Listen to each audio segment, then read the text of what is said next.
ada yang istimewa dalam lawatan Presiden Prabowo ke Yordania. Ya, dalam perjalanannya Presiden Prabowo dikawal langsung oleh pesawat F-16 di langit Yordania.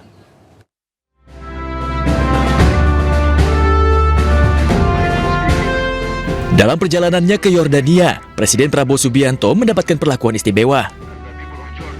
Tiba di langit Yordania, pesawat orang nomor 1 di Indonesia ini mendapatkan pengawalan khusus oleh pesawat F-16. Dari sisi kanan dan kiri pesawat kepresidenan, F-16 Yordania terbang dalam formasi presisi, mengantar pesawat presiden hingga mendekati pendaratan di Bandar Udara Militer Marka Aman. Pengawalan udara tersebut bukan sekedar prosedur keamanan negara, melainkan simbol penghormatan tinggi dari Kerajaan Yordania Hashimiyah. Bahkan salah satu pilot F-16 menyapa langsung Presiden Prabowo melalui komunikasi radio. This is Line 1 speaking.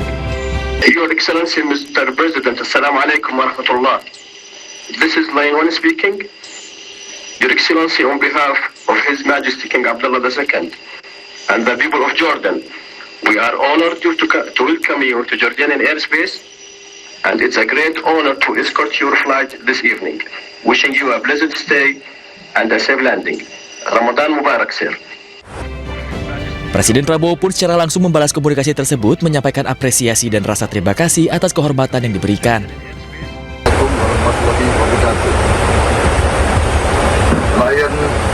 Lion Flight Indonesia One.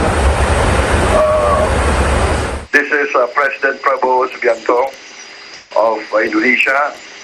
I would like to thank you and your flight for receiving me, for escorting me, and please pass on to your commanding officer and His Majesty how pleased I am to be back here in Amman in Jordan. Thank you very much. Lion Flight, this is Indonesia One. Once again, Ramadan Mubarak. Wish you all the best in this holy month. Assalamualaikum warahmatullahi wabarakatuh. Ini menjadi kunjungan kedua Presiden Prabowo ke Yordania usai kunjungan pertamanya pada 13 April 2025 lalu. Tim Liputan, iNews melaporkan. Bisa beredar sebuah rekaman di media sosial yang memperlihatkan siaran langsung situasi mengecamkan atau mencekam maksud kami di wilayah Gaza pada hari ke-869 sejak awal terjadinya konflik. Terlihat perempuan dan anak-anak berlarian dengan panik di area pantai. Mereka berusaha menyelamatkan diri saat terdengar suara penembakan atau ledakan. Dalam unggahan tersebut, mereka berlarian tanpa memiliki tempat berlindung.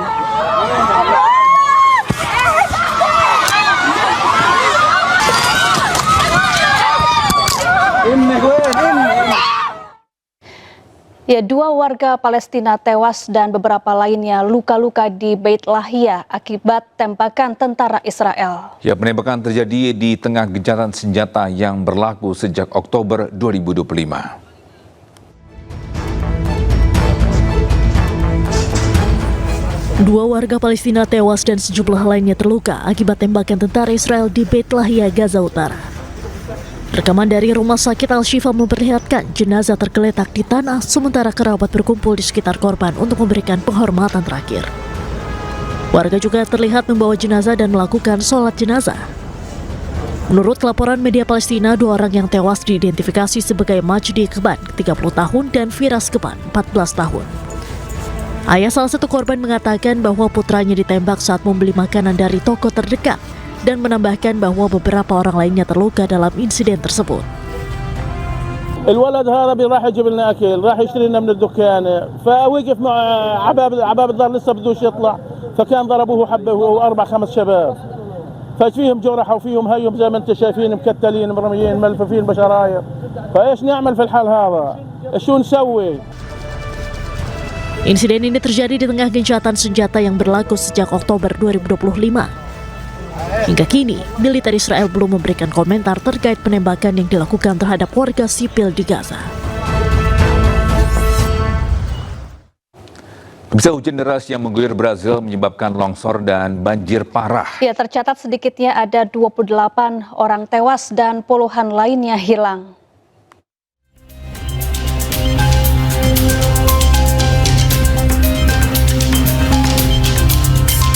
Kerusakan parah terjadi disebabkan oleh tanah longsor dan banjir usai hujan lebat melanda kota Huis Devora dan Ubah.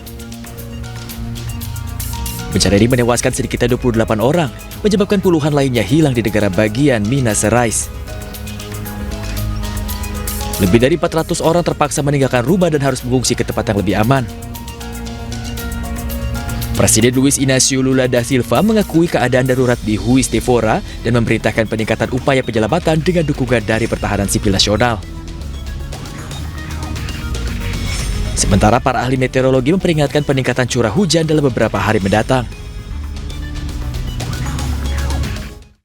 Pemirsa, tanah longsor terjadi di Peru menyebabkan permukiman dan jalan terendam lumpur dan puing-puing. Akibatnya 3 orang tewas akibat bencana ini.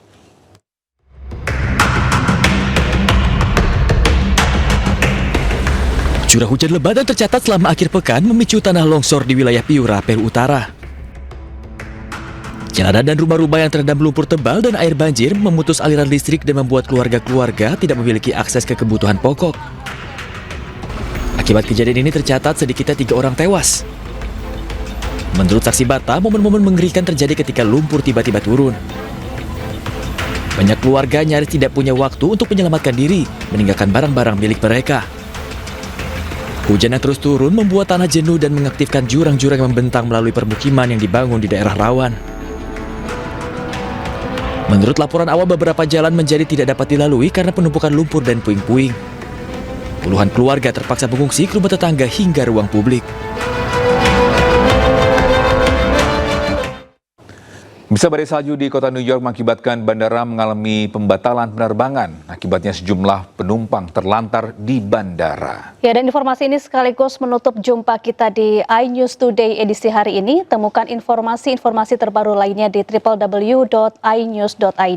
Dan cuplikan tayangan berita iNews dapat Anda saksikan di kanal YouTube @official_iNews. Setelah ini Anda bisa langsung menyaksikan iNews Siang bersama rekan kami Reza Siregar dan Bernadetta Ginting. Saya Syafaati Suryo. Dan saya Togi Sinaga, pamit undur diri. Have a great day. Bye-bye.